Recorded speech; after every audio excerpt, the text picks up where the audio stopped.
السلام علیکم ورحمۃ اللہ وبرکاتہ، نحمده ونصلی علی رسولہ الکریم، اما بعد فاعوذ باللہ من الشیطان الرجیم، بسم اللہ الرحمن الرحیم، رب اشرح لی صدری ویسر لی امری واحلل عقدۃ من لسانی یفقهوا قولی۔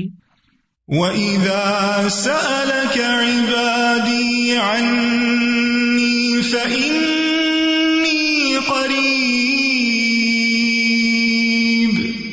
أُجِيبُ دَعْوَةَ الدَّاعِ إِذَا دَعَانِ فَلْيَسْتَجِيبُوا لِي وَلْيُؤْمِنُوا بِي لَعَلَّهُمْ يَرْشُدُونَ۔ اور جب میرے بندے آپ سے میرے بارے میں سوال کریں تو کہہ دیجئے، بے شک میں قریب ہوں، میں پکارنے والے کی پکار کا جواب دیتا ہوں۔ جب وہ مجھے پکارے تو ان کو چاہیے کہ وہ میرا حکم مانیں اور مجھ پر ایمان رکھیں تاکہ وہ ہدایت پائیں۔ فَاسْتَغْفِرُوهُ ثُمَّ تُوبُوا إِلَيْهِ إِنَّ رَبِّي قَرِيبٌ مُجِيبٌ۔ سو اس سے بخشش مانگو، پھر اس کی طرف پلٹ آؤ، یقیناً میرا رب قریب ہے، قبول کرنے والا ہے۔ اللہم لک الحمد انت قیم السماوات والارض ومن فیہن، ولک الحمد لک ملک السماوات والارض ومن فیہن، ولک الحمد انت نور السماوات والارض، ولک الحمد انت الحق ووعدک الحق ولقاؤک حق وقولک حق والجنة حق والنار حق والنبیون حق ومحمد صلی اللہ علیہ وسلم حق والساعة حق۔ اللہم لک اسلمت وبک آمنت وعلیک توکلت وإلیک انبت وبک خاصمت وإلیک حاکمت فاغفر لی ما قدمت وما اخرت وما اسررت وما اعلنت انت المقدم وانت المؤخر لا الہ الا انت۔ اے اللہ، سب تعریف تیرے ہی لیے ہے، تو آسمانوں اور زمین اور ان کے درمیان جو چیزیں ہیں ان کو سنبھالنے والا ہے، اور تیرے ہی لیے ہے سب تعریف، آسمانوں اور زمین اور ان کے درمیان تمام چیزوں کی بادشاہی بھی تیرے ہی لیے ہے، اور تیرے ہی لیے ہے سب تعریف، تو آسمانوں اور زمین کا نور ہے، اور تیرے ہی لیے ہے سب تعریف، تو حق ہے، تیرا وعدہ حق ہے، تیری ملاقات حق ہے، تیرا قول حق ہے، جنت حق ہے، آگ حق ہے، انبیاء حق ہیں، اور محمد صلی اللہ علیہ وسلم حق ہے، اور قیامت حق ہے۔ اے میرے اللہ، میں نے اپنا آپ تیرے سپرد کر دیا اور میں تجھ پر ایمان لایا، تجھی پر میں نے بھروسہ کیا، تیری ہی طرف میں متوجہ ہوا، تیری ہی مدد سے میں نے مخالفین سے جھگڑا کیا اور تجھی کو میں نے حکم بنایا، بس میرے سب گناہ بخش دے جو میں نے پہلے کیے، بعد میں کیے، چھپ کر کیے، ظاہراً کیے۔ تو ہی آگے کرنے والا ہے اور تو ہی پیچھے کرنے والا ہے، کوئی الہ نہیں مگر تو ہی۔ دروشی بھی پڑھ لیجئے۔ اللہم صلی علی محمد وعلی آل محمد کما صلیت علی ابراہیم وعلی آل ابراہیم انک حمید مجید۔ اللہم بارک علی محمد وعلی آل محمد کما بارکت علی ابراہیم وعلی آل ابراہیم انک حمید مجید۔ آج ہم انشاءاللہ ازواج اور اولاد کے لیے دعائیں پڑھیں گے۔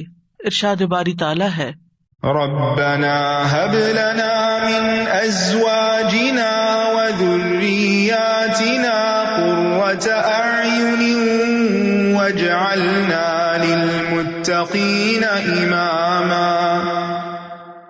سورۃ الفرقان کی آیت نمبر 74 سے 76 تک اللہ سبحانہ تعالیٰ کا ارشاد ہے، والذین یقولون ربنا هب لنا من ازواجنا وذریاتنا قرۃ اعین واجعلنا للمتقین اماما اولئک یجزون الغرفۃ بما صبروا ویلقون فیہا تحیۃ وسلاما خالدین فیہا حسنت مستقرا ومقاما، اور وہ لوگ جو کہتے ہیں اے ہمارے رب ہمیں اپنے ازواج اور اولاد کی طرف سے آنکھوں کی ٹھنڈک عطا فرما اور ہمیں متقی لوگوں کا امام بنا، یہی لوگ ہیں جو اپنے صبر کے بدلے جنت میں بالا خانے دیے جائیں گے اور وہ اس میں دعائے خیر اور سلام سے استقبال کیے جائیں گے، اس میں وہ ہمیشہ رہنے والے ہوں گے، کتنا اچھا ٹھکانہ اور کتنی اچھی قیام گاہ۔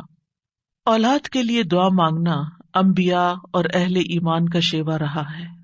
ابراہیم علیہ السلام نے دعا کی تھی، رب ہب لی من الصالحین، اے میرے رب مجھے نیک اولاد عطا فرما۔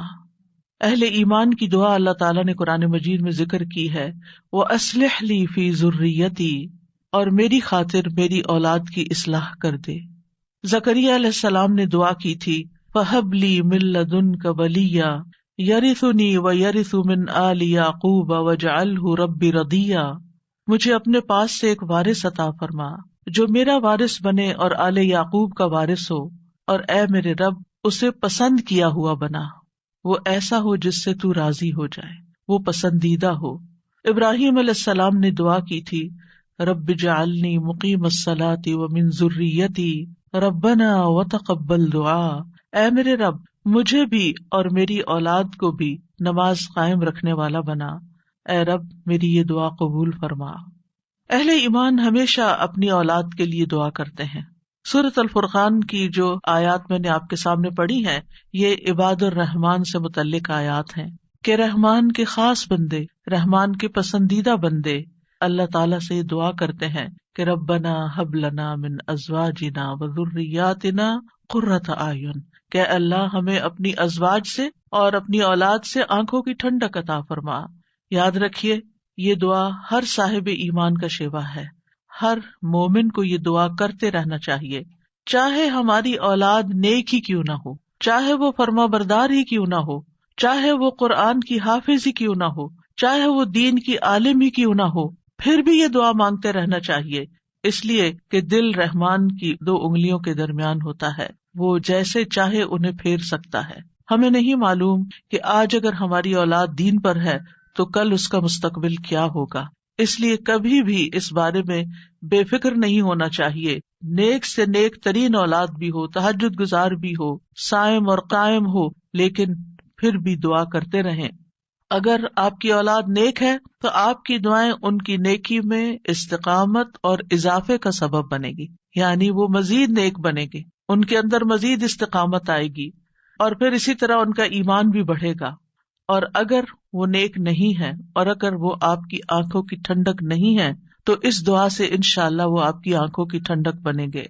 تو ہم سب کو بھی یہ دعا کرتے رہنا ہے کہ اے اللہ ہماری اولاد کو نیک بنا اور ان کو متقین کا امام بنا، یعنی تقوی والوں کی صحبت میں ہوں اور تقوی والوں میں بھی سب سے آگے ہوں، تقوی والوں کو بھی مزید لیڈ کرنے والے ہوں، ان کی رہنمائی کرنے والے ہوں، اور پھر یہ کہ وہ ہماری آنکھوں کی ٹھنڈک بھی ہوں، یعنی جہاں وہ رب کے پسندیدہ ہوں وہاں وہ ہمارے لیے بھی باعث سکون ہو۔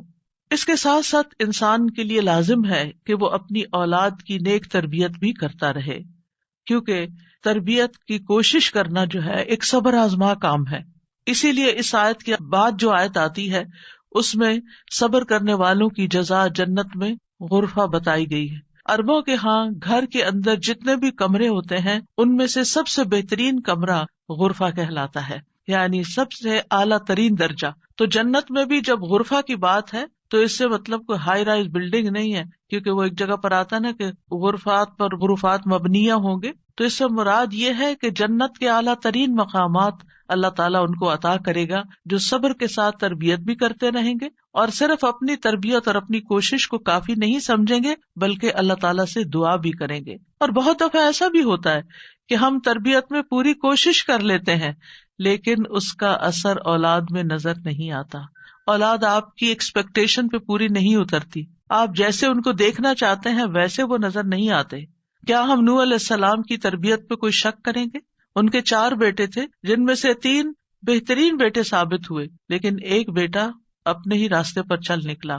تو اس میں انسان کی کوشش اگر ہو اور انسان کے بس میں ہو اولاد کی اصلاح تو وہ سبھی کو سیدھا کر کے رکھ دے، لیکن یاد رکھیے کوشش ہماری، دعا ہماری، اور اس میں اثر ڈالنے والا اور اس کو ہماری آنکھوں کی ٹھنڈک بنانے والا صرف اور صرف ہمارا رب ہے۔ اس لیے مومن صرف اپنی کوششوں پہ بھروسہ نہیں کرتا بلکہ وہ اپنے رب کو پکارتا رہتا ہے۔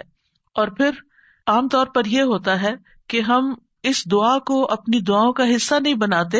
ہاں، جب اولاد کی طرف سے کوئی تکلیف پہنچتی ہے، جب وہ ہماری کوئی بات نہیں مانتے یا ہمیں ناراض کرتے ہیں، تو پھر ہمیں خیال آتا ہے کہ ہمیں دعا کرنی چاہیے کہ ان کی اصلاح ہو جائے اور یہ سیدھے ہو جائیں اور ہماری آنکھوں کی ٹھنڈک بن جائے۔ یاد رکھیے یہ صرف اولاد کے بگاڑ کے وقت کی دعا نہیں ہے، بلکہ ہمیشہ یہ دعا کرتے رہنا چاہیے۔ اپنی روزمرہ زندگی کی خاص دعاؤں میں اس دعا کو شامل کر لیں، اپنی نمازوں میں، سجدوں میں، قبولیت کے اوقات میں اپنی اولاد کے لیے دعا کریں، کیونکہ اولاد انسان کی محبوب ترین چیزوں میں سے ہے۔ جن کو اللہ نے اولاد کی نعمت سے نوازا ہے وہ اچھی طرح سمجھ سکتے ہیں کہ ہماری زندگی میں اولاد کا کیا مقام ہے۔ یعنی جب تک انسان والدین نہیں بنتا، ماں باپ نہیں بنتا، وہ اس بات کو سمجھ ہی نہیں سکتا کہ اولاد کیا چیز ہوتی ہے، کیونکہ انسان زندگی میں مختلف چیزوں سے محبت کرتا ہے، مختلف چیزوں کے ساتھ انسان کا لگاؤ ہوتا ہے، مختلف کام یا مختلف چیزیں اس کو پسند آتی ہیں، لیکن جب ایک عورت ماں بنتی ہے، ایک مرد جو ہے وہ باپ بنتا ہے، تو اس کے بعد اس کی زندگی میں جو تبدیلی آتی ہے، اس کے بعد اس کی زندگی کے اندر جو خوبصورتی آتی ہے، اس کے بعد اس کی زندگی کا جو محور اور مرکز بن جاتا ہے اور اس کی تمام توجہ کا مرکز جو چیز بن جاتی ہے، اور دن رات کی یہ ڈیوٹی 24/7 کی ہوتی ہے۔ یعنی باقی چیزوں سے تو آپ کسی وقت الگ بھی ہو سکتے ہیں، مگر یہ وہ رشتہ ہوتا ہے کہ جس سے آپ پھر مرتے دم تک الگ نہیں ہو سکتے، کیونکہ وہ آپ کے جسم کا ایک حصہ ہوتا ہے، اور اللہ تعالیٰ آپ کے دل میں ہر چیز سے زیادہ ان کے لیے محبت ڈال دیتا ہے، اور ان کی خوشی آپ کو خوش کرتی ہے اور ان کا دکھ آپ کو دکھی کرتا ہے۔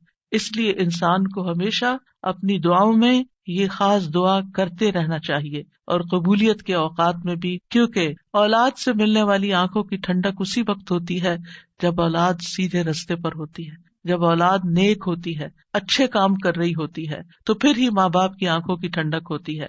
اور اس دعا کے دوسرے حصے میں اپنے لیے دعا ہے کہ اللہ ہمیں متقین کا امام بنا، یعنی اولاد جو ہے ہم اس کے ایک طرح سے امام ہوتے، جیسے حدیث میں آتا ہے نا، کلکم راعٍ وکلکم مسئول عن رعیتہ، تو ہر ایک ہم میں سے رائی ہے، ہر ایک لیڈر، ہر ایک ذمہ دار ہے۔ تو اللہ تعالیٰ ہمیں ماں باپ کی حیثیت میں ایسا رول ماڈل بنا کہ ہم متقی ہوں اور ہماری اولاد بھی متقی ہو، یعنی ہماری اولاد میں بھی نیکی ہو اور پھر ہم نیکی کے ساتھ آگے ان کی رہنمائی کرنے والے ہوں۔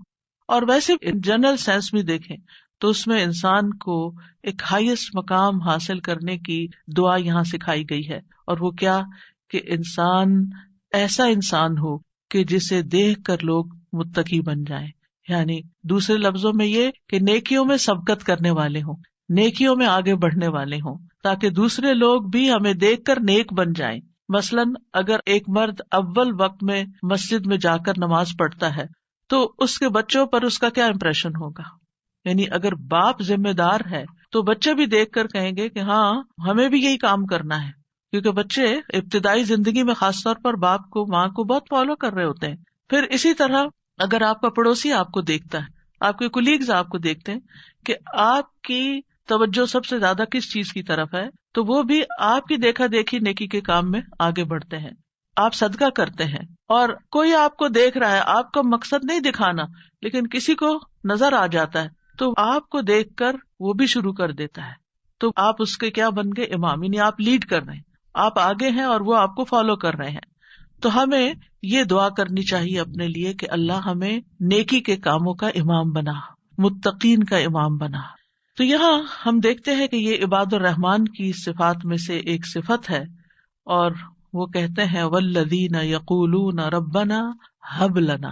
ہب کا لفظ جو ہے یہ ہبہ سے ہے، اور ہبہ کہتے ہیں بلا معاوضہ کوئی چیز دینا۔ یا رب ہم نے کچھ کیا نہیں، لیکن تو اپنے پاس سے ہمیں عطا فرما، اپنی خاص رحمت سے ہمیں یہ عطا فرما۔ من ازواجنا، ازواج کا لفظ جو ہے یہ زوج سے ہے، جن اور حیوانات ان سب میں نر اور مادہ پایا جاتا ہے جو ہر ایک دوسرے کا زوج کہلاتا ہے، یعنی عورت کے لیے بھی یہ لفظ استعمال ہوتا ہے اور مرد کے لیے بھی استعمال ہوتا ہے. اگر مرد یہ دعا کریں گے تو اپنی بیویوں کے لیے کریں گے کہ ہماری بیویاں ہمارے لیے آنکھوں کی ٹھنڈک ہوں، اور اگر عورتیں یہ دعا کریں گی تو ان کے ازواج ان کے خاوند ہوں گے کہ ان کو ہمارے لیے آنکھوں کی ٹھنڈک بنا. اور ذریات سے مراد ذریت جو ہے صرف اولاد نہیں ہوتی، اولاد کی اولاد بھی ذریت کہلاتی ہے.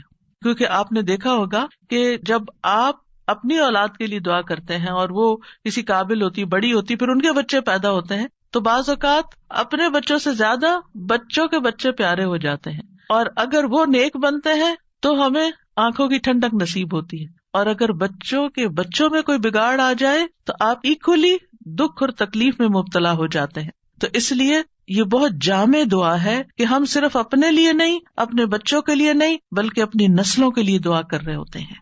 تو ربنا ہب لنا من ازواجنا وذریاتنا، اور ذریات میں قرۃ اعین، آنکھوں کی ٹھنڈک. آپ کو معلوم ہے کہ آنکھیں ٹھنڈی بھی ہوتی ہیں اور گرم بھی ہوتی ہیں.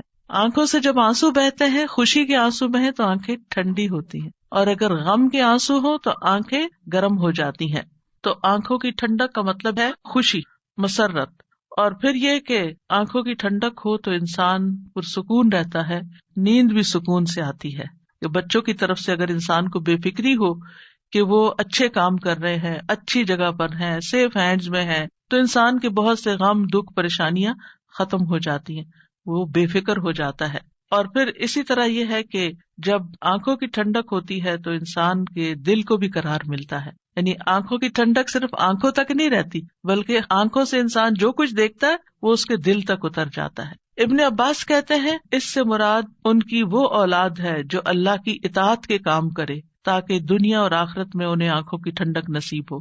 یعنی جو بچے نیک ہوتے ہیں وہ ماں باپ کے لیے ان کی زندگی میں بھی خوشی کا باعث ہوتے ہیں، اور جب ماں باپ فوت ہو جاتے ہیں تو وہ ان کے لیے صدقہ جاریہ بن جاتے ہیں. اور پھر جب قیامت کے دن اٹھیں گے اور اولاد اور والدین کو اللہ سبحانہ تعالیٰ جمع کر دے گا اپنی جنتوں میں، تو یہ وہاں بھی ان کو دیکھ دیکھ کر خوش ہوتے رہیں گے. آبویسلی جو بچے ماں باپ کے ساتھ نہیں جا سکیں گے، جو ماں باپ کا دین چھوڑ گئے یا ان کا راستہ چھوڑ گئے یا نماز روزہ چھوڑ گئے، تو پھر ظاہر ہے کہ وہ بچے چاہے دنیا میں کتنے بھی کامیاب کیوں نہ ہوں، وہ آخرت میں ساتھ نہیں ہوں گے. تو اس لیے جب یہ دعا کرتے ہیں تو اس میں ان کی ہدایت اور صلاح کی دعا بھی آ جاتی ہے. یعنی یہاں اس دعا سے مراد صرف بچوں کا ظاہری حسن اور خوبصورتی اور ان کی دنیا کی کامیابیاں اور دنیا میں ان کا مال و دولت کمانا، یہ بھی ٹھیک ہے، خوشی کی بات ہوتی ہے. بچہ خوبصورت ہو تو ماں باپ کو بہت اچھا لگتا ہے، بچہ اگر کامیاب ہو، کوئی ڈگری کر لے تو ماں باپ کو بہت اچھا لگتا ہے، بچے کو اچھی جاب مل جائے تو ماں باپ بہت خوش ہوتے ہیں. اور جو ماں باپ صرف دنیا کے لیے جیتے ہیں اور جن کا مطلب اور مقصد، ایم اور گول صرف دنیا کمانا ہوتا ہے، وہ انہی باتوں پر خوش ہوتے رہتے ہیں. لیکن جو اہل ایمان ہوتے ہیں ان کی خوشی صرف اس چیز میں نہیں ہوتی، ان کی خوشی اولاد کی نیکی میں ہوتی ہے کہ ہماری اولاد نیک ہو. تو جب ہم یہ کہتے ہیں کہ ہمیں آنکھوں کی ٹھنڈک عطا کر، تو اس سے مطلب یہ ہوتا ہے کہ اللہ وہ تیرے اطاعت گزار ہوں، فرما بردار ہوں، خیر اور بھلائی کے کاموں میں آگے جانے والے ہوں، اللہ کی عبادت اچھے طریقے سے کرنے والے ہوں، گناہوں اور حرام کاموں سے بچنے والے ہوں. اور وجعلنا للمتقین اماما، کہ اللہ ہمارے ماتحت جتنے بھی لوگ ہیں وہ سب متقی ہوں. یعنی ایک طرف اولاد کے لیے دعا اور دوسری طرف ان لوگوں کے لیے جو ہمیں فالو کرتے ہیں یا جن کے اوپر ہم ذمہ دار بنائے گئے ہیں، کہ یا اللہ ان کے اندر بھی تقویٰ پیدا کر دے.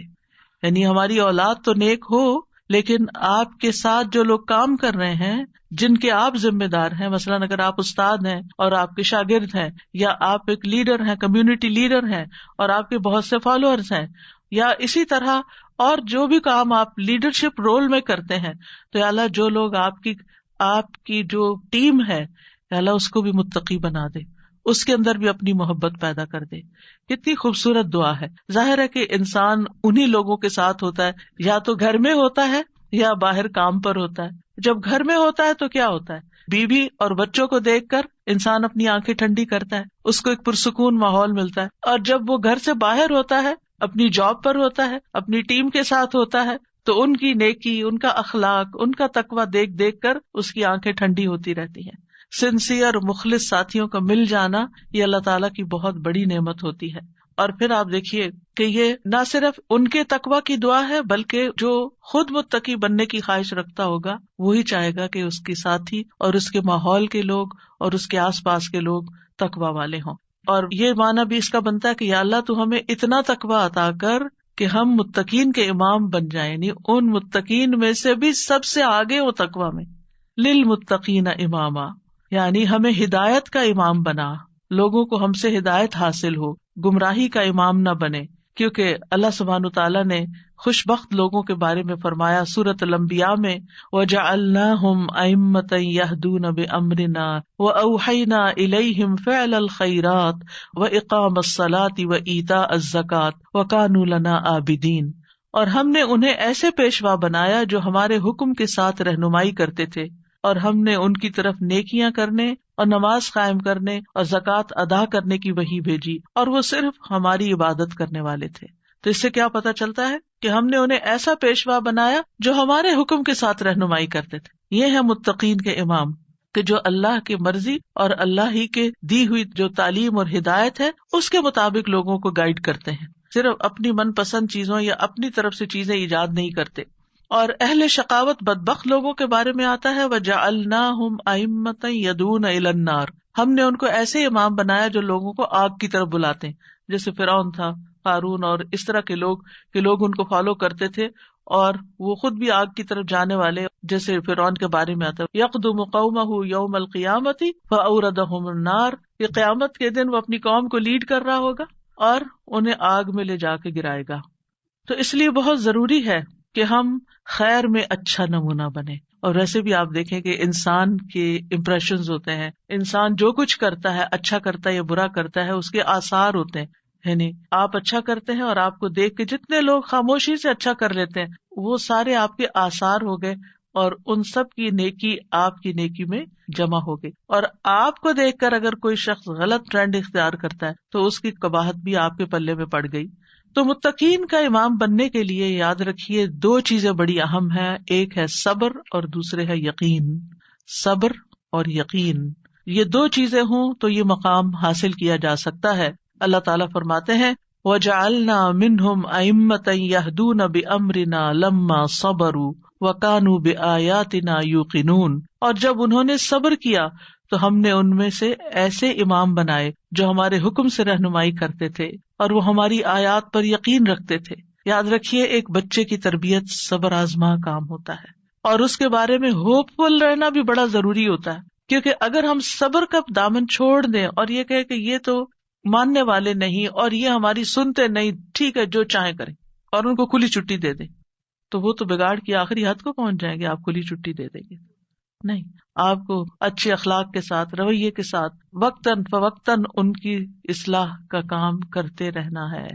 اور یہ صبر آزما کام ہے. یعنی بعض اوقات آپ کا دل اندر سے کٹ رہا ہوگا، آپ شدید غصے کا شکار ہوں گے، شدید نفرت کا شکار ہوں گے ان کے کسی غلط کام پر، لیکن آپ اس کا ایسا اظہار نہیں کریں گے کہ جس سے وہ ہمیشہ کے لیے آپ کو خیر بات کہہ کے چلے جائیں اور آپ سے کٹ جائیں. کیونکہ آپ دیکھیں بہت سے بچے ایسے ہوتے ہیں جو ماں باپ کی نیگنگ سے اور ماں باپ کی بد اخلاقی اور بدسلوکی سے پھر وہ ہمیشہ کے لیے ان کو چھوڑ ہی جاتے ہیں.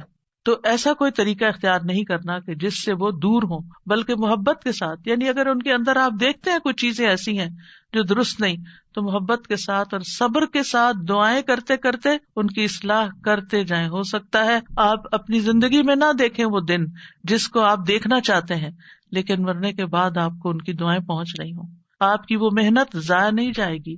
تو لما صبر کرنا بہت ضروری ہے. اور پھر یہ ہے کہ ان کی طرف سے جتنی بھی آزمائشیں آئیں، ان کی طرف سے جو تکلیفیں آپ کو پہنچے، کیونکہ جو بھی ماں باپ بنتے ہیں وہ سب جانتے ہیں کہ اولاد کی طرف سے بعض اوقات آنکھوں کی ٹھنڈک سے زیادہ تکلیفیں ہی پہنچتی. یعنی وہ آپ کا مقام نہیں سمجھتے جب تک وہ خود ماں باپ نہیں بنتے. ان کو سمجھ نہیں آتی کہ ماں باپ کا مقام کیا ہے اور ماں باپ کی تکلیف کیا ہے.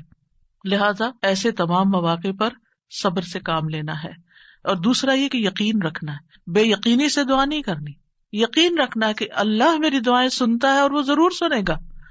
لم اکم بدعائک رب شقیہ، اے رب میں تجھ سے دعا مانگ کر کبھی بدبخت ہوا ہی نہیں، تو دعاؤں کا سننے والا ہے. ایسی دعا کرنے والوں کا انجام بہت بہترین ہے. اللہ تعالیٰ فرماتے ہیں اولئک یجزون الغرفۃ، ایسے نیک بندے جن کے اندر یہ صفات ہوں، جو یہ چاہتے ہوں کہ ان کی اولاد اچھی ہو جائے، ان کے ازواج، ان کی بیوی یا شوہر اچھا ہو جائے، اور پھر صبر کے ساتھ یہ سب کام کریں، تو پھر ان کا انجام بھی بہت اچھا ہے. اور وہ کیا ہے کہ جنت کا اعلیٰ ترین مقام، جیسا کہ سورۃ العنکبوت میں آتا ہے والذین آمنوا وعملوا الصالحات لنبوئنہم من الجنۃ غرفا تجری من تحتها الانہار خالدین فیہا نعم اجر العاملین الذین صبروا وعلی ربہم یتوکلون.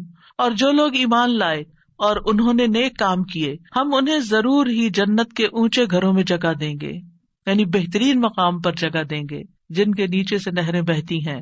یعنی اوپر جب ہوتا ہے تو نیچے کا سین زیادہ بہتر نظر آتا ہے. ہمیشہ ان میں رہنے والے ہیں. دنیا میں آپ اگر کوئی ایسی جگہ پر، کسی سی سائڈ پر، کسی بہترین سینری اور گرینری کے مقام پر، اونچی کسی ہائیسٹ فلور پر پینٹ ہاؤس خرید بھی لیں، رہ بھی لیں، لیکن آپ کو ہر وقت دھڑکا لگا رہتا ہے کہ پتہ نہیں کب دنیا سے چلے جانا ہے، یا اگر رینٹ پر رہ رہے ہیں تو پتہ نہیں کب یہاں سے نکلنا پڑ جائے. تو آپ پوری طرح انجوائے نہیں کر سکتے. یعنی انسان جتنا بھی چاہے دنیا میں کمپلیٹ انجوائمنٹ ہے ہی نہیں، کیونکہ اس کے ساتھ کئی مسائل اور کئی مشکلات ہوتی ہیں.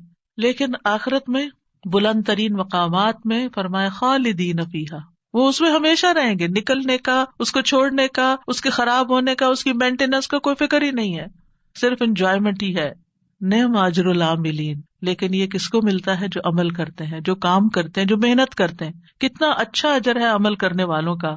کون ہے وہ عمل؟ کیا دو عمل بتائے گئے؟ الذین صبروا وعلی ربہم یتوکلون، وہ جو صبر کرتے ہیں اور اپنے رب پر توکل کرتے ہیں، بھروسہ کرتے ہیں.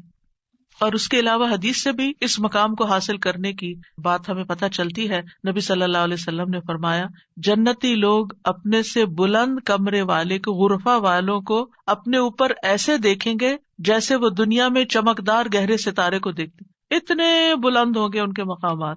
آپ سوچئے کبھی آپ جب جہاز پر ونڈو سیٹ پر بیٹھے ہوتے ہیں تو آپ جب نیچے دیکھتے ہیں تو بعض بہت ہی خوبصورت مناظر نظر آتے ہیں. تو آپ سوچئے کہ جس کا گھر وہ ستارے کی جگہ پر ہو، اتنا بلند مقام اس کو مل چکا ہو، تو پھر اس کو کیا کچھ نظر نہیں آئے گا نیچے. فرمایا کہ جس طرح وہ دنیا میں چمکدار گہرے ستارے کو دیکھتے ہیں جو آسمان کے مشرقی یا مغربی کنارے میں بہت دور ہوتا ہے، ان میں سے ایک دوسرے سے افضل ہوگا. لوگوں نے عرض کیا یا رسول اللہ، یہ تو انبیاء کے محل ہوں گے جنہیں ان کے سوا اور کوئی نہ پا سکے گا. آپ نے فرمایا نہیں، اس ذات کی قسم جس کے ہاتھ میں میری جان ہے، یہ ان لوگوں کے لیے ہے جو اللہ پر ایمان لائے اور انبیاء کی تصدیق کی. ایک اور روایت میں آتا ہے بے شک جنت میں ایسے غرف ہیں جنتی ان کے باہر والے حصے کو اندر سے دیکھ سکیں گے اور اندر والے حصے کو باہر سے دیکھ سکیں گے. اللہ نے یہ ایسے شخص کے لیے تیار کیے ہیں جو لوگوں کو کھانا کھلائے اور سلام عام کرے اور رات کو نماز ادا کرے جب لوگ سو رہے ہیں. اور الحمدللہ رمضان ایسا مہینہ ہوتا ہے کہ جس میں آپ یہ تینوں کام کر سکتے ہیں. آپ کی حرص ہوتی ہے کہ زیادہ سے زیادہ لوگوں کو افطار کرایا جائے، زیادہ سے زیادہ لوگوں تک راشن پہنچایا جائے، یعنی ان کو کھلایا جائے. اور جب آپ مسجد جاتے ہیں تو تراویح بھی ہوتی ہے اور بہت سے لوگ مل جاتے ہیں تو سلام پہ سلام ہو رہا ہوتا ہے. یا دینی مجالس کا زور ہوتا ہے رمضان میں جس میں لوگ اکٹھے ہوتے ہیں تو پھر ایک دوسرے سے ملاقات کر کے سلام کے مواقع آتے ہیں. اور یہ صرف رمضان ہی کے لیے نہیں ہے بلکہ سارا سال انسان ایسے کاموں کی رغبت رکھے، ایسے کاموں سے محبت کرے. اور ان کی جنت میں وہ کیا ہوگا؟ وَيُلَقَّوْنَ فِيهَا تَحِيَّةً وَسَلَامًا، وہاں ان کو سلام اور دعا دی جائے گی. تحیہ کہتے ہیں زندگی کی دعا دینا، یعنی ان کے استقبال کے لیے ایسے فرشتے موجود ہوں گے جو انہیں سلام بھی کریں گے اور سلامتی کی دعائیں بھی دیں گے. جب کوئی سلامتی کی دعا آپ کو دیتا ہے تو کتنا دل خوش ہوتا ہے. تو وہاں فرشتے ان کو دعائیں دے رہے ہوں گے، اور پھر آپس میں جب ملاقاتیں ہوں گی جنتیوں کی تب بھی سلام دعا ہو رہی ہوگی. اور یہ سلامتی ان کو کس لیے ملی؟ کیونکہ دنیا میں انہوں نے گناہوں سے سلامت زندگی بسر کی. خالدین فیہا حسنت مستقرا و مقاما، ہمیشہ اس میں رہیں گے. کتنا خوبصورت ٹھکانہ، کتنا اچھا مقام. یاد رکھیے یہ دعا گھروں کی اصلاح کی بنیاد رکھتی ہے. اس میں صرف اولاد ہی نہیں بلکہ ازواج بھی، یعنی شوہر اور بیوی. آج آپ دیکھیں کہ ہر دوسرے گھر کا یہ مسئلہ بنا ہوا ہے کہ گھر میں میاں بیوی کی لڑائیاں جاری ہیں. اس سے ایک دوسرے کے اندر ایک بے چینی، اداسی، پریشانی، کاموں میں رکاوٹ اور کتنی بے شمار خرابیاں، اور سب سے بڑی بات یہ کہ آپ اپنی اولاد کے لیے ایک بہترین نمونہ ہوتے ہیں. آپ صرف آپس میں نہیں لڑتے بلکہ اپنے بچوں کو ایک برا نمونہ پیش کر کے ان کی زندگیوں کو بھی جہنم بناتے ہیں. اور پھر آپ دیکھیے کہ کوئی اور انسان ناراض ہو جائے تو اس سے انسان کو اتنی تکلیف نہیں ہوتی، حتیٰ کہ اگر ماں باپ بھی ناراض ہوتے ہیں نا تو انسان اتنی پرواہ نہیں کرتا، لیکن اگر شوہر بیوی سے یا بیوی شوہر سے ناراض ہو تو انسان کے غم کی انتہا ہوتی ہے، کسی چیز میں دل نہیں لگتا، پریشانی چھا جاتی ہے اور ہر چیز بے مزہ ہو جاتی. چاہے خوبصورت ترین محل میں آپ رہتے ہوں، خوبصورت ترین لباس آپ پہنتے ہوں، بہترین کھانے آپ کھاتے ہوں، لیکن اگر میاں بیوی کا آپس میں پیار نہیں ہے، آپس میں اتفاق نہیں ہے، آپس میں ایک دوسرے سے خوش نہیں ہے، تو زندگی کی کوئی خوشی نہیں ہوتی.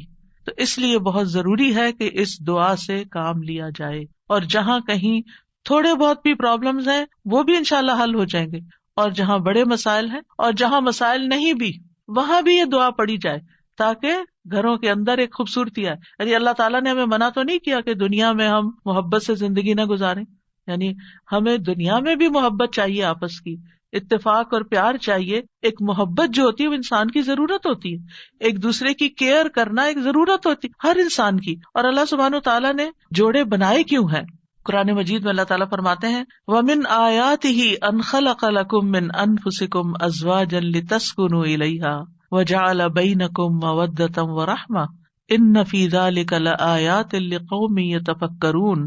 اور اس کی نشانیوں میں سے ایک یہ ہے کہ اس نے تمہاری ہی جنس سے تمہارے جوڑے پیدا کیے یا بیویاں پیدا کی تاکہ تم ان کے پاس سکون حاصل کرو، اور تمہارے درمیان محبت اور رحمت پیدا کر دی.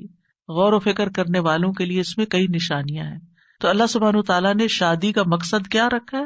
سکون کا حصول. اور اگر شادی کے بعد انسان کا پہلا سکون بھی جاتا رہے اور سکون ہی لٹ جائے اور تکلیف اور پریشانی ہر وقت رہے تو اس نے کیا پایا؟ تو شادی کا مقصد ہی فوت ہو گیا. ٹھیک ہے، شادی کے اور بھی کئی مقاصد ہو سکتے ہیں، لیکن سب سے بنیادی اور اول مقصد اللہ تعالیٰ نے کیا رکھا ہے اس رشتے کے اندر؟ ایک دوسرے سے سکون، مودت اور رحمت. ایک دوسرے سے محبت بھی کریں اور ایک دوسرے پر رحم بھی کریں، ایک دوسرے کی کیئر کریں، ایک دوسرے کا خیال رکھیں، ایک دوسرے کی ضرورت کو پہچانیں. صرف خود غرضی نہ ہو کہ میری مرضی، میرا مقصد، میرا مطلب اور میں جو چاہوں صرف وہ ہو میرے پاس. نہیں، یہ بھی دیکھنا ہوگا کہ دوسرا کیا چاہتا ہے. اور جن کپلز کو یہ سمجھ آ جاتی ہے کہ دوسرے کی خواہش کیا ہے اور وہ دوسرے کی خواہش کو پورا کرنے کی کوشش کرتے ہیں تو لازماً دوسرا بھی پھر ان کی خواہش پوری کرتا ہے اور ایک خوشگوار زندگی وجود میں آتی ہے. اسی طرح اللہ تعالیٰ نے سورۃ النحل میں بھی فرمایا وَاللَّهُ جَعَلَ لَكُم مِّنْ أَنفُسِكُمْ أَزْوَاجًا وَجَعَلَ لَكُم مِّنْ أَزْوَاجِكُمْ بَنِينَ وَحَفَدَةً وَرَزَقَكُم مِّنَ الطَّيِّبَاتِ أَفَبِالْبَاطِلِ يُؤْمِنُونَ وَبِنِعْمَةِ اللَّهِ هُمْ يَكْفُرُونَ. اور اللہ نے تمہارے لیے تمہارے نفسوں سے بیویاں پیدا کی اور تمہارے لیے تمہاری بیویوں سے بیٹے اور پوتے پیدا کیے، یعنی اللہ نے ان سے تمہیں اولاد دی اور اس نے تمہیں پاکیزہ چیزوں سے رزق عطا کیا. کیا پھر بھی وہ باطل پر ایمان لاتے ہیں اور اللہ کی نعمت کا انکار کرتے ہیں، یعنی اللہ تعالیٰ کی نعمتوں کی ناشکری کرتے ہیں؟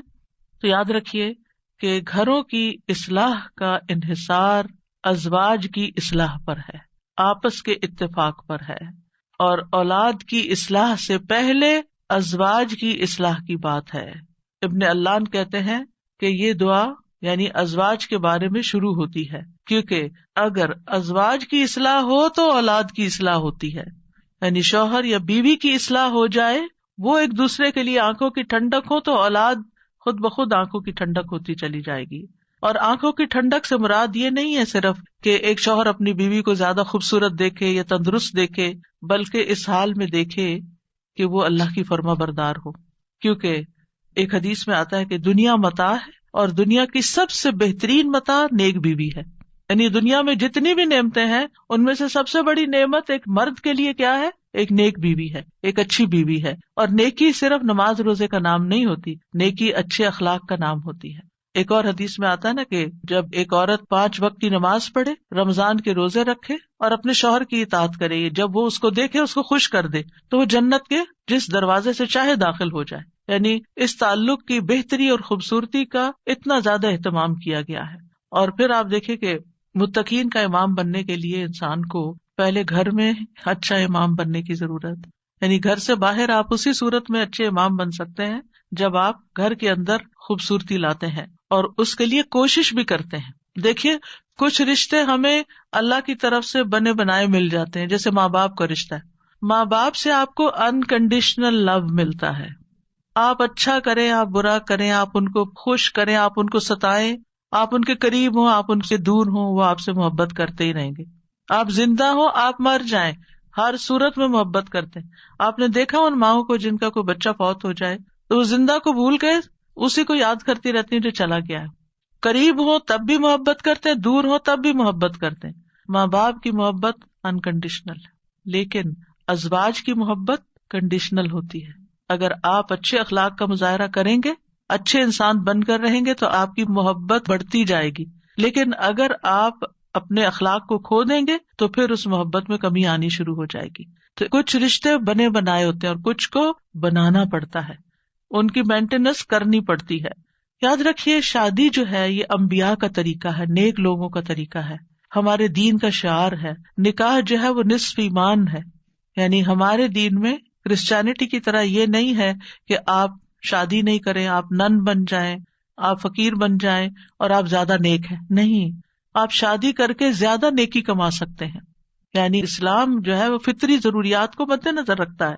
اللہ تعالیٰ فرماتے ہیں یقیناً آپ سے پہلے بھی ہم نے کئی رسولوں کو بھیجا اور ہم نے ان کے لیے بیویاں اور اولاد بنائی. یعنی پیغمبر بھی بیویوں والے اور اولادوں والے تھے. نبی صلی اللہ علیہ وسلم نے فرمایا نکاح میری سنت ہے، بس جو میری سنت پر عمل نہیں کرتا وہ مجھ سے نہیں. تم لوگ شادی کیا کرو، یعنی شادی کرنا بھی ایک نیکی کا کام ہے، عبادت ہے، کیونکہ میں تمہاری تعداد کی بنا پر سابقہ امتوں سے کثرت تعداد میں مقابلہ کروں گا. ایک اور روایت سے پتہ چلتا ہے کہ شادی نہ کرنے والا نبی صلی اللہ علیہ وسلم کے طریقے سے منہ موڑنے والا ہے. آپ کو یاد ہوگا کہ وہ 3 صحابہ جو نبی صلی اللہ علیہ وسلم کی ایبسنس میں حضرت عائشہ کے پاس پوچھنے گئے تھے کہ آپ کے اعمال کیا ہیں، تو جب انہوں نے بتایا تو ان کا وہ تو اللہ کے نبی ہیں، تو اس لیے ایک نے کہا میں کبھی گوشت نہیں کھاؤں گا، دوسرے نے کہا میں کبھی رات کو نہیں سوؤں گا، تیسرے نے کہا میں کبھی شادی نہیں کروں گا. تو نبی صلی اللہ علیہ وسلم کو جب یہ باتیں پتہ چلی تو آپ نے اللہ تعالیٰ کی حمد و ثنا کی اور فرمایا ان لوگوں کو کیا ہو گیا ہے جنہوں نے ایسی اور ایسی باتیں کہی ہیں. میں رات میں نوافل بھی پڑھتا ہوں، سوتا بھی ہوں، نفلی روزہ رکھتا ہوں اور چھوڑ بھی دیتا ہوں، نکاح بھی کرتا ہوں، بس جو شخص میرے طریقے سے منہ موڑے گا وہ مجھ سے نہیں، یعنی وہ میری امت میں سے نہیں ہے جو میرے اس طریقے کو پسند نہ کرے.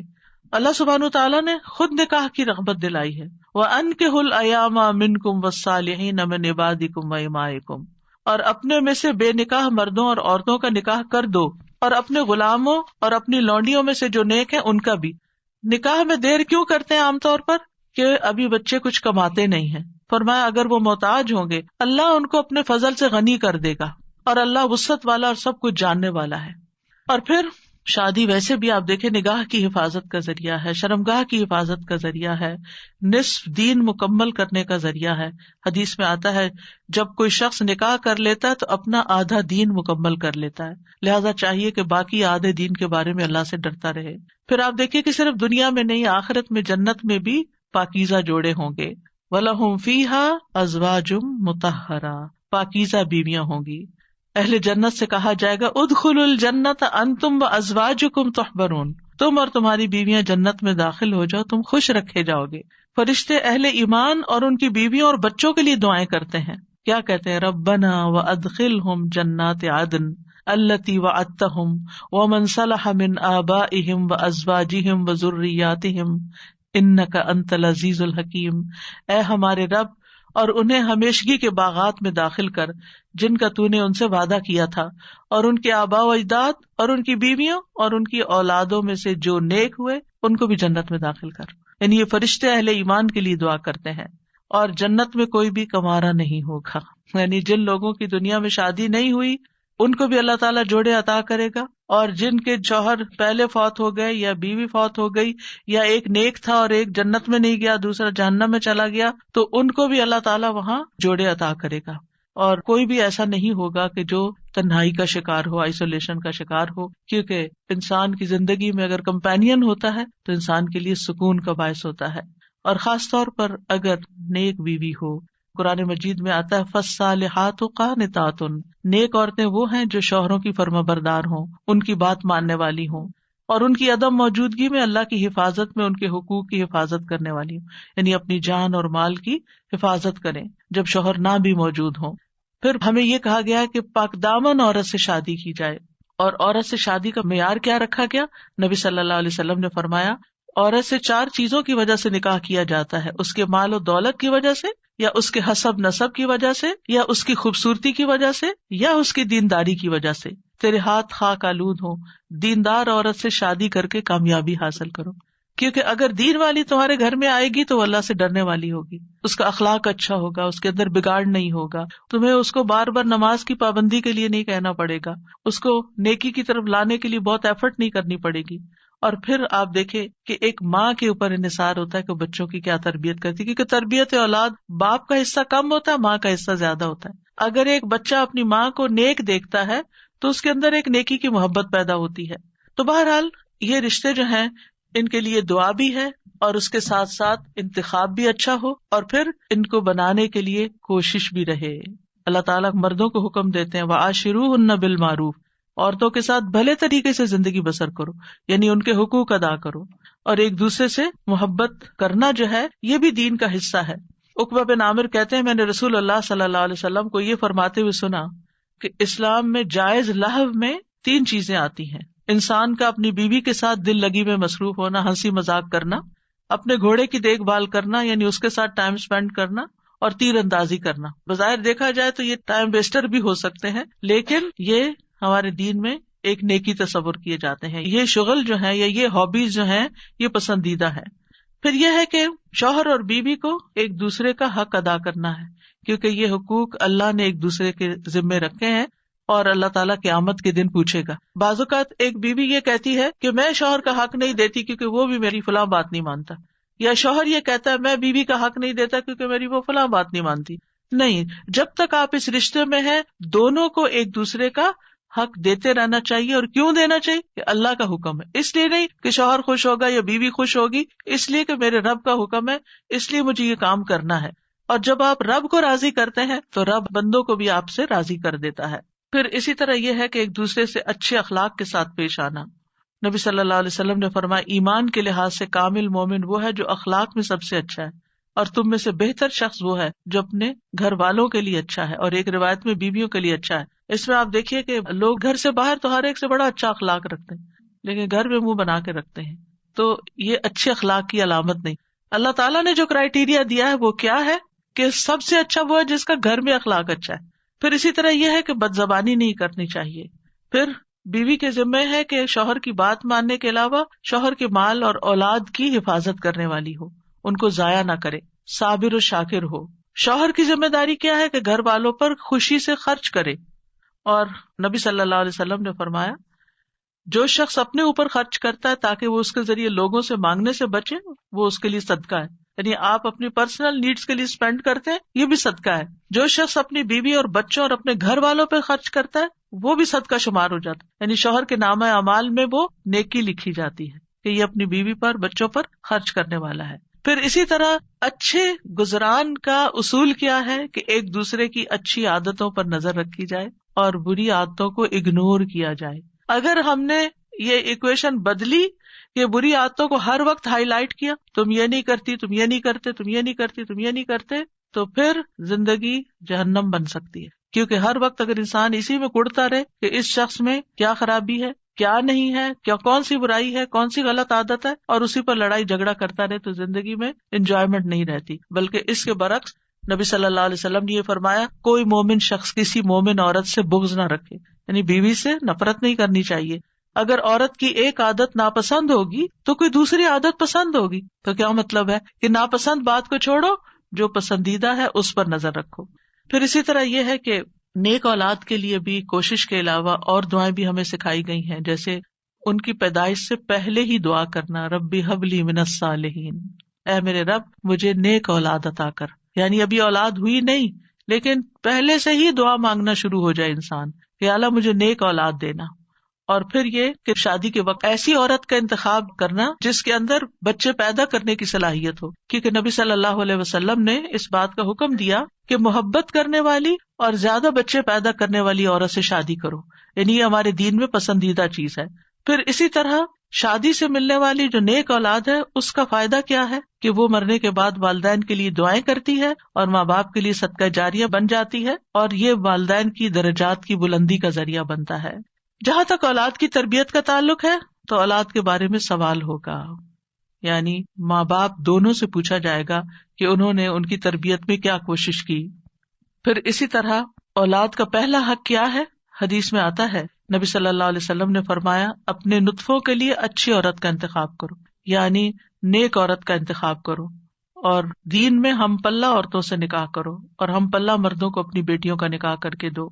پھر اسی طرح اچھے باپ کا انتخاب، رسول اللہ صلی اللہ علیہ وسلم نے فرمایا جب ایسا شخص تمہارے پاس نکاح کا پیغام بھیجے جس کے دین اور اخلاق سے تم مطمئن ہو تو اس سے اپنی بیٹی کا نکاح کرو، یعنی اوباش آوارہ لڑکے ہوں تو پھر ان کے ساتھ شادی نہیں کرو، کیونکہ شادی کے بعد کیا ہوگا، آپ کی بیٹی کو مصیبت میں ڈال دے گا۔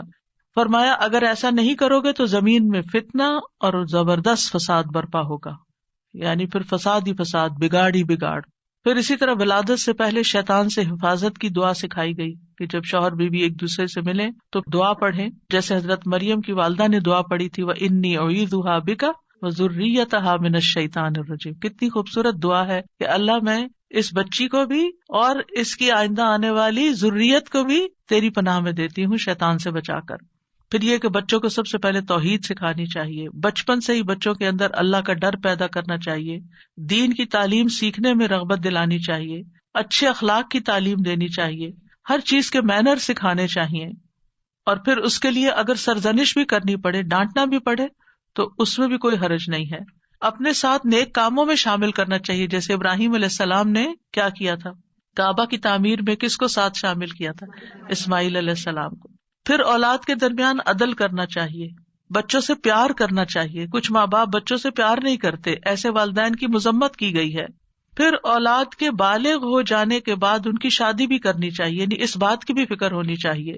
ابن عباس کہا کرتے تھے جس کو اللہ بیٹا عطا کرے اس کو چاہیے کہ اس کا اچھا نام رکھے، اس کی اچھی تربیت کرے، جب وہ بالغ ہو تو اس کی شادی کر دے۔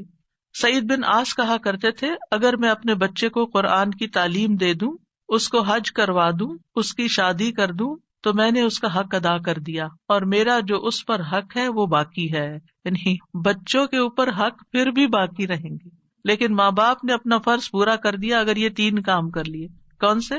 قرآن کی تعلیم دے دی، حج کروا دیا، شادی کر دی، اس کے بعد وہ اپنے ذمہ دار خود ہیں۔ لیکن بچوں کے اوپر ماں باپ کی ذمہ داری مرتے دم تک رہتی ہے۔ قتادہ کہتے ہیں اگر لڑکا بالغ ہو جائے اور اس کا باپ شادی نہ کرے بچے کی، اور وہ کسی بے حیائی کا ارتکاب کرے، یعنی کسی برائی میں پڑ جائے، تو باپ گناہگار ہوگا۔ یعنی وہ لڑکا تو ہوگا ہی یا لڑکی تو ہوگی ہی، لیکن ماں باپ بھی گناہگار ہوں گے۔ تو اس لیے شادی کے معاملے میں انسان کوشش ضرور کرے، رشتہ نہیں ملتا یا کوئی اسباب نہیں بن رہے تو وہ الگ بات ہے، لیکن ماں باپ کو اس بات کی فکر ہونی چاہیے، کیونکہ دیکھا گیا کہ وقت کے ساتھ ساتھ یہ فکر ختم ہو گئی ہے، اور بعض ماں باپ نے تو یہ چیز اولاد پر ہی چھوڑ دی ہے۔ پھر اسی طرح یہ بھی خوشخبری سن لیجئے کہ والدین کی دعائیں اپنی اولاد کے حق میں قبول ہوتی ہیں، اس لیے بچوں کے لیے زیادہ سے زیادہ دعائیں کیا کریں، یعنی خاص طور پر اگر بچے جو ہے وہ دور ہوں یا آپ کی ایکسپیکٹیشن پہ پورے نہیں اتر رہے ہوں تو ان کو اپنی دعاؤں میں یاد رکھیں۔ نبی صلی اللہ علیہ وسلم نے فرمایا 3 قسم کے لوگوں کی دعائیں قبول ہوتی ہیں اور ان کی قبولیت میں کوئی شک و شبہ نہیں، مظلوم کی دعا، مسافر کی دعا، اور والد کی اپنے اولاد کے لیے دعا۔ تو اس لیے ہمیں دعائیں کرتے رہنا چاہیے، اور ان دعاؤں میں ربنا ہب لنا من ازواجنا، جن کو آتی ہے وہ بھی پڑھے، ربنا ہب لنا من ازواجنا وذریاتنا قرۃ اعین وجعلنا للمتقین اماما۔ اب اس میں آپ دیکھیے کہ آپ نے فوکس کرنا ہے ازواج، ذریات، اور پھر للمتقین اماما، للمتقین اماما۔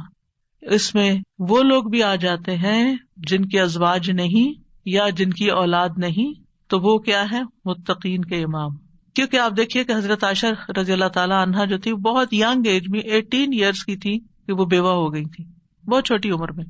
لیکن آپ کو معلوم ہے ان کے شاگردوں کی تعداد کتنی زیادہ ہے. ایک تو کچھ ڈائریکٹ شاگرد تھے نا، اور ایک آج تک ہم سب شاگرد ہیں ان کے. انہوں نے جو احادیث روایت کی، یعنی وہ ان صحابہ میں سے تھی جو مکثرین تھے، جن کی احادیث کی تعداد ہزاروں میں پہنچتی. تو انہوں نے جو حدیث روایت کی اور لوگوں نے جو پڑھی اور آگے پڑھائی اور سکھائی، وہ سب ان کے شاگرد بنتے ہیں. تو ایسے لوگ جو وہ علم حاصل کرتے ہیں اور وہ تقوی حاصل کرتے ہیں، تو یہ بھی ایک لیڈرشپ ہوتی ہے. ہو سکتا ہے کہ یہ لیکچر کچھ ایسے لوگ بھی سن رہے ہوں کہ جن کی ابھی شادی نہیں ہوئی، یا شادی ہوئی تو شوہر نہیں ہے، شوہر چلا گیا دنیا سے، یا ڈیورس ہو گئی، یا پھر یہ کہ شادی ہوئی شوہر ساتھ ہے لیکن بچے نہیں ہوئے، یا یہ کہ بچے ہوئے اور فوت ہو گئے. یعنی کئی سیناریوز ہیں نا، کئی سچویشن بن جاتی ہیں. تو جو بھی کوئی سچویشن ہو اس میں دعا کا یہ پہلا حصہ پڑھنے کے ساتھ ساتھ دوسرا حصہ آپ کے لیے ایک زبردست تسلی کا ذریعہ ہے کہ اگر ہمارے پاس دنیا کی یہ نعمتیں نہیں ہیں، یہ دنیا کی نعمتیں ہیں نا، اگر اللہ تعالیٰ نے لے لی تو اللہ تعالیٰ اس کا عوض بھی بہت زبردست دے گا. تو اللہ نے جو دوسری اپرچونٹیز اور جو دوسرے مواقع رکھے ہیں ان سے ہمیں فائدہ اٹھانا چاہیے اور ایسے کام کرنے چاہیے اور ایسے کاموں میں اپنا وقت لگانا چاہیے. اور خاص طور پر میں ان خواتین سے کہوں گی جن کے بچے بڑے ہو چکے ہیں، جو اپنے بچوں سے فارغ ہو چکی ہیں اور اللہ تعالیٰ نے ان کو صحت جیسی نعمت عطا کر رکھی ہے، ان کو وقت دے رکھا ہے، ان کو مال دے رکھا ہے، وہ اپنے وقت کو کمیونٹی سروسز میں ضرور لگائیں. یعنی اگر تعلیم ہے ان کے پاس تو دوسروں کو تعلیم دیں، اور اگر ان کے پاس کوئی اسکلز ہیں تو وہ دوسروں کو اسکلز سکھائیں، اور اگر کسی بھی قسم کا کوئی والنٹیئر ورک وہ کر سکتے ہیں تو اپنے آپ کو خود آفر کریں. تو ہو سکتا ہے کہ جہاں پر آپ آفر کریں وہاں آپ کے لیے کوئی اپرچونٹی موجود ہو اور آپ نیک کام میں حصہ لے لیں. اور اس کا یہ مطلب نہیں کہ یہ صرف فارغ لوگوں کا کام ہوتا ہے کہ وہ دین کی خدمت کرتے رہیں. صحابہ کرام نے اپنی ازواج اولاد کے ساتھ بھی یہ کام کیا ہے. یاد رکھیے جس طرح ہم اپنی دنیا کو بنانے کے لیے، اپنی اولاد کو سنوارنے کے لیے ہم کوشش کرتے ہیں، اسی طرح ہمیں دوسروں کی اولاد اور دوسرے لوگوں کی بھی فکر ہونی چاہیے، ان کے لیے بھی خیر خواہی کرنی چاہیے. اور میں نے اپنی زندگی میں ایکسپیرئنس کیا ہے کہ میں نے شاید اپنے بچوں سے زیادہ دوسروں کی فکر کی ہے اور اللہ تعالیٰ نے وہ خیر واپس لوٹا دی. یعنی اپنی اولاد کو شاید اتنا وقت جتنا ایک عام ایوریج ماں باپ دیتے ہیں اتنا شاید نہ دے سکی، لیکن الحمدللہ اللہ سبحانہ وتعالیٰ نے وہ خیر قبول کی اور میرے بچوں کو بھی ہدایت دے دی. تو ایسا نہیں ہوتا کہ جب ہم خیر بانٹتے ہیں تو خود خیر سے محروم ہو جاتے ہیں. کوئی امتحان آزمائش تو ہو سکتی ہے. ہمیشہ نوح علیہ السلام کی مثال یاد رکھیے کہ وہ ایک باپ تھے جنہوں نے سارے بچوں کی ایکولی تربیت کی، لیکن ایک بچہ نہیں مانا. بعض اوقات ایسا ہوتا ہے کہ آپ اپنا تن من دھن لگا دیتے ہیں لیکن کوئی ایک بچہ نہیں مانتا، تو پھر اپنے آپ کو گلٹ میں نہ رکھیں، اپنے آپ کو ہر وقت پریشانی میں نہ رکھیں کہ میں نے کمی کی ہے، میری طرف سے کوئی کوتاہی ہے. کیونکہ آہستہ آہستہ شیطان اس کو وسوسے ڈالتا ہے کہ دیکھا نا تم دوسروں کی فکر کرتی رہی اور تمہاری اولاد بگڑ گئی. نہیں، اب ہم کیا نوح علیہ السلام کو یہ کہیں گے کہ وہ دن اور رات، آپ سورۃ نوح پڑھیں، دن میں بھی تبلیغ کی، رات میں بھی کی، چپکے سے بھی کی، اوپنلی بھی کی، دن اور رات یہ سارے کام کیے. تو کوئی ان کو کہے آپ لگے رہے نا لوگوں میں اس لیے آپ کا یہ بچہ بگڑ گیا، کیا ہم یہ کہہ سکتے ہیں؟ نعوذ باللہ، ہرگز نہیں کہہ سکتے، استغفر اللہ، کبھی بھی نہیں کہہ سکتے، معاذ اللہ. کیونکہ ہم کسی پیغمبر کے بارے میں یہ سوچ بھی نہیں سکتے کہ انہوں نے اپنی اولاد کے لیے کوئی کوتاہی کی. لیکن یہ اللہ کی حکمت ہے نا، اور تقدیر کا ہم پڑھ چکے ہیں، یہ اللہ کی تقدیر میں ہوتا ہے. ٹھیک ہے، ایک ناقابل برداشت بات ہوتی، لیکن پھر بھی میں نے اپنے استاد سے بہت پہلے ایک بات سنی تو اس کو میں نے پلے باندھ لیا. انہوں نے کہا تھا، تفسیر کی کلاس میں تفسیر پڑھاتے تھے ہمیں ماسٹرز میں، انہوں نے کہا کہ اگر آپ چاہتے ہیں نا آپ کا بچہ کھائے، کیونکہ مائیں بڑی پریشان رہتی، بچہ کھاتا نہیں ہے، آپ دوسروں کے بچوں کو کھلائیں. آپ کا بچہ دودھ نہیں پیتا، آپ بچوں میں دودھ بانٹیں. آپ کا بچہ سیکھتا نہیں، تعلیم نہیں آ سکتا، آپ اوروں کے بچوں کو پڑھائیں. جو خیر آپ دوسروں کو دیں گے وہ خیر آپ پر واپس آئے گی. ان احسنتم احسنتم لانفسکم، یہ نہیں ہو سکتا کہ آپ دوسروں کے لیے بھلا کریں اور اللہ تعالیٰ آپ کو چھوڑ دے. ان تنصروا اللہ ینصرکم ویثبت اقدامکم، دین کی مدد کرنا اللہ کی مدد حاصل کرنے کا ذریعہ ہے، اور ثابت قدمی کا، دین پر ثابت قدمی کا. کیونکہ آپ دیکھیے اگر آپ پاور ہاؤس سے اپنے گھر کی بجلی کا کنیکشن کاٹ دیتے ہیں تو کیا ہوتا ہے، آپ کا گھر اندھیرے میں چلا جاتا ہے. قرآن سے، قرآن والوں سے، قرآن کی مجالس سے اگر آپ اپنے آپ کو یہ کہہ کے پیچھے کر لیتے ہیں کہ میں اپنے بچوں کی تربیت کر رہی ہوں، تو یہ ایک دھوکا ہوگا. کیونکہ ایسے بچوں کی تربیت نہیں ہوتی اگر آپ کا دل خالی ہے اور آپ کے اندر ایمان بھرا ہوا نہیں ہے، اگر آپ کے اندر یقین نہیں ہے، اگر آپ ایک اچھے رول ماڈل نہیں ہے، اور یہ ساری چیزیں آپ کو قرآن سے جڑے رہنے سے ملتی ہیں، قرآن والوں سے جڑے رہنے سے ملتی ہیں، تو پھر آپ اپنے بچے کی تربیت خالی خولی کہاں سے کریں گے؟ آپ 24 گھنٹے بھی اپنے بچے پہ اینک لگا کے رکھے نا کہ میں اس پہ توجہ کر رہی ہوں، ہدایت پھر بھی اللہ نے دینی، لیکن جب آپ اللہ کا کام کریں گے تو انشاءاللہ اللہ تعالیٰ آپ کے بچوں کو ضرور ہدایت دے، وہ آپ کو تنہا نہیں چھوڑے گا۔ اور اگر پھر بھی ان کو ہدایت نہیں ملتی تو معلوم نہیں اللہ کی کیا حکمت ہے جو ہمیں نہیں پتا۔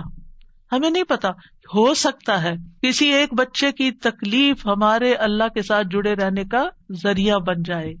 بعض اوقات ایسا ہوتا ہے نا کہ ساری نعمتیں ملی ہوتی، سارے بچے بہت آؤٹ اسٹینڈنگ ہوتے ہیں، ایک بچہ پڑھ کے ہی نہیں دیتا۔ میری اپنی ایک رشتے دار ہے، ماشاءاللہ 6 بچے ان کے، 5 ڈاکٹر ہیں، ایک نہیں بنی۔ تو اب اللہ کی مرضی نا، باپ بھی ڈاکٹر، سارا گھرانہ ڈاکٹرز کا، لیکن جو نہیں بنی اب وہ سارا وقت اپنے آپ کو کوسے، شاید میں نے اس کی تربیت میں کوئی کمی کی، شاید میں نے اس کو صحیح سے نہیں پڑھایا۔ نہیں بھائی، اس کی نہیں تھی دلچسپی۔ ہر کوئی ڈاکٹر نہیں بننا چاہتا، ہر کوئی دین کا عالم نہیں بننا چاہتا، ہر کوئی وہ کام نہیں کرنا چاہتا جو آپ اس کے لیے سجیسٹ کر رہے ہیں۔ اس کی اپنی ایک سوچ ہے، اس کی اپنی ایک رائے ہے۔ تو اس میں بچوں کو مارجن بھی دے، اس میں تھوڑی سی آزادی بھی دیں، اور ان کے لیے خوب دعائیں کریں، کیونکہ جب ہماری زندگی میں کوئی مشکل آ جاتی ہے نا، کوئی آزمائش آ جاتی ہے، تو پھر کیا ہوتا ہے، ہم اللہ سے اور قریب ہو جاتے ہیں۔ بعض اوقات پتہ کیا ہوتا ہے، ہم نماز کے ساتھ چند نوافل پڑھ لینا ایکسٹرا، اور چند نفلی روزے رکھ لینا، اور حج کے ساتھ عمرہ بھی کر لیں، پھر ہم اپنے آپ کو کیا سمجھنے لگتے ہیں، ہم بہت نیک ہو گئے، ہم نے بہت اچھے اچھے کام کر لیے ہیں۔ لیکن ہوتا کیا ہے کہ ابھی کمی ہوتی ہے کہیں اور ہمیں پتہ نہیں ہوتا، اتنے میں اللہ کی طرف سے کوئی آزمائش آ جاتی ہے۔ پھر جو ہماری دعاؤں میں رونا ہوتا ہے، اور پھر جو ہماری دعاؤں میں اخلاص ہوتا ہے، اور پھر جو ہماری دعاؤں میں اصرار ہوتا ہے اور تکرار ہوتا ہے اور ہمارا تڑپنا ہوتا ہے، وہ اس سے پہلے نماز، روزہ، حج، زکوٰۃ کسی چیز میں نہیں تھا۔ ہم آزمائش کے ساتھ جتنے اللہ کی طرف جاتے ہیں، نعمتوں کے ساتھ اتنے نہیں جاتے۔ یہ مانی ہوئی بات ہے، ہم سب کا تجربہ ہے۔ تو اس لیے بہت ضروری ہے کہ ہم کوشش کریں اور اس کے ساتھ ساتھ اللہ سے دعا کرتے رہیں، وَجْعَلْنَا لِلْمُتَّقِينَ إِمَامًا، اللہ ہمیں متقی ساتھی دے، متقی دوست دے، متقی اٹھنے بیٹھنے والے دے، ایسے لوگوں میں اٹھے بیٹھے ملیں جلیں اور ان کی رہنمائی کریں کہ جو تقوی والے ہوں، تاکہ ہمارے تقوی میں بھی اضافہ ہوتا چلا جائے۔ کیونکہ انسان اپنے ماحول کی پیداوار ہوتا ہے، جس طرح کے دوستوں میں، جس طرح کے لوگوں میں وہ رہتا ہے، ویسی ہی سوچ اس کی بننا شروع ہو جاتی ہے۔ اور پھر ابراہیم علیہ السلام کی دعا بھی کہ ربی حب لی من الصالحین، کہ اللہ اپنے پاس سے ہی صالح بچہ دے دے، میں تو نیک بنانے سے رہا۔ اور یہ ابراہیم علیہ السلام مانگ رہے ہیں، اور اللہ سبحانہ تعالیٰ نے پھر ان کو کیسی نیک اولاد عطا کی۔ اسماعیل علیہ السلام کتنے فرما بردار تھے، اسحاق علیہ السلام کتنے غلام علیم تھے، علم والے، اور ان کی نسل میں بھی علم آیا۔ اور پھر آپ دیکھیے کہ ابراہیم علیہ السلام نے یہاں صرف یہ نہیں کہا کہ ربی حبلی من الصالحین، بلکہ اس سے پہلے ایک بات کہی تھی، وہ کیا تھی؟ سورہ صافات میں وقال انی ذاہب الی ربی سیہدین، میں اپنے رب کی طرف جا رہا ہوں، میں رب کا بن رہا ہوں، وہ مجھے ہدایت دے گا۔ پھر مانگا اللہ مجھے نیک اولاد بھی دے۔ ہم کیا کرتے ہیں، ہم خود تو نیک بنتے نہیں، انی ذاہب الی ربی کرتے نہیں، نہ نیکی کی طرف جاتے ہیں، نہ نیک کام کرتے ہیں، نہ دین کا کام کرتے ہیں، اور پھر ہم کہتے ہیں اللہ مجھے نیک اولاد دے، میری اولاد کو نیک بنا دو۔ یہ کیسے ہوگا؟ پہلے آپ خود تو بنے، پہلے آپ خود تو وہ کام کریں کہ جو آپ کو کر کے دکھانے ہیں بچے کو کہ ایسے نیک کام کرتے ہیں۔ اور پھر آپ دیکھیں کہ ابن جریر طبری کہتے ہیں کہ ابراہیم علیہ السلام کی دعا یہ تھی کہ اللہ مجھے اپنی طرف سے ایسا بیٹا عطا کر جو نیک لوگوں میں سے ہو، ایسے لوگ جو تیری اطاعت کرتے ہیں، تیری نافرمانی نہیں کرتے، زمین میں اصلاح کے کام کرتے ہیں اور زمین میں فساد برپا نہیں کرتے، یعنی مجھے ایسی اولاد چاہیے۔ اس سے یہ بات بھی پتہ چلتی ہے کہ انسان خواہ کتنا ہی قدر و منزلت والا ہو، خلیل اللہ ہی کیوں نہ ہو، پھر بھی وہ اللہ کا محتاج ہے، پھر بھی وہ اللہ تعالیٰ سے دعائیں کرے کہ ربی حبلی من الصالحین۔ اور اصلاح کی اپنی ایک اہمیت ہے، یعنی صرف اولاد نہیں مانگی بلکہ نیک اولاد مانگی، کیونکہ صرف اولاد آپ کے لیے مصیبت کا سبب ہو سکتی ہے، اور نیک اولاد آپ کے لیے آنکھوں کی ٹھنڈک کا سبب ہوگی۔ اور پھر یہ کہ ابراہیم علیہ السلام کی دعاؤں میں وَمِن ذُرِّيَّتِنَا أُمَّةً مُسْلِمَةً لَكَ، سبحان اللہ، اتنی بڑی دعا مانگ لی، یعنی صرف نیک اولاد نہیں بلکہ ہماری ذریات، یعنی اولاد کی اولاد، اولاد کی اولاد، اولاد کی اولاد، اس میں ایک امت مسلمہ پیدا کر دے۔ کتنے خوبصورت الفاظ کا چناؤ تھا.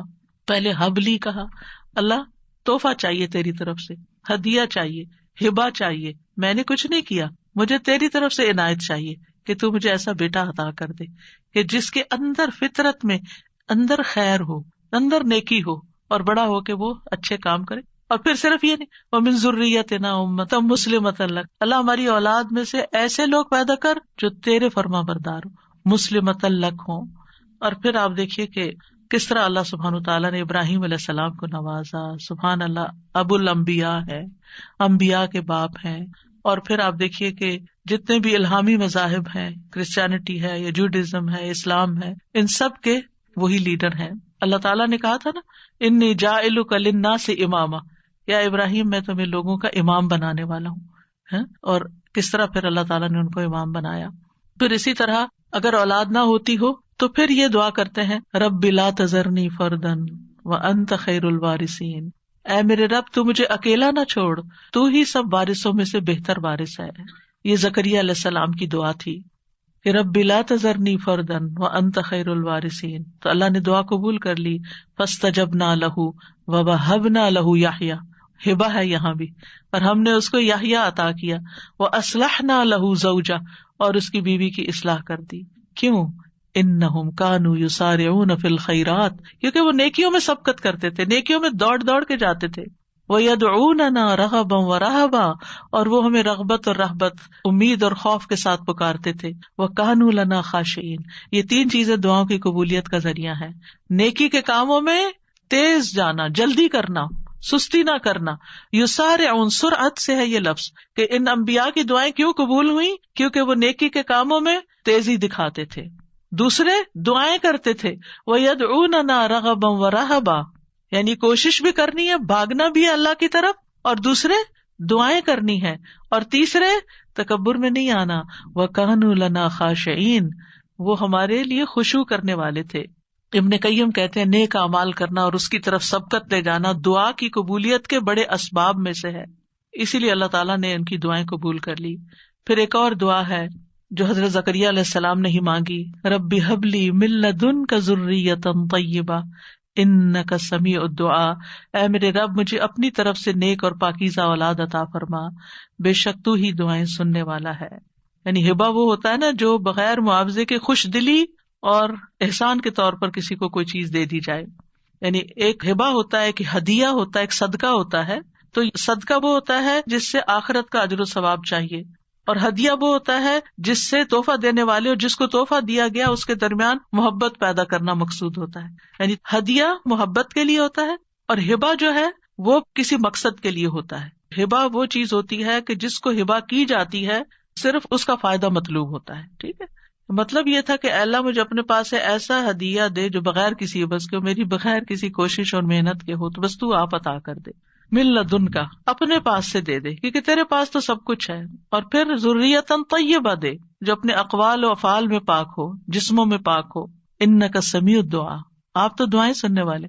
یہ محبت اور رحمت کو کھینچ لانے والی بات ہے.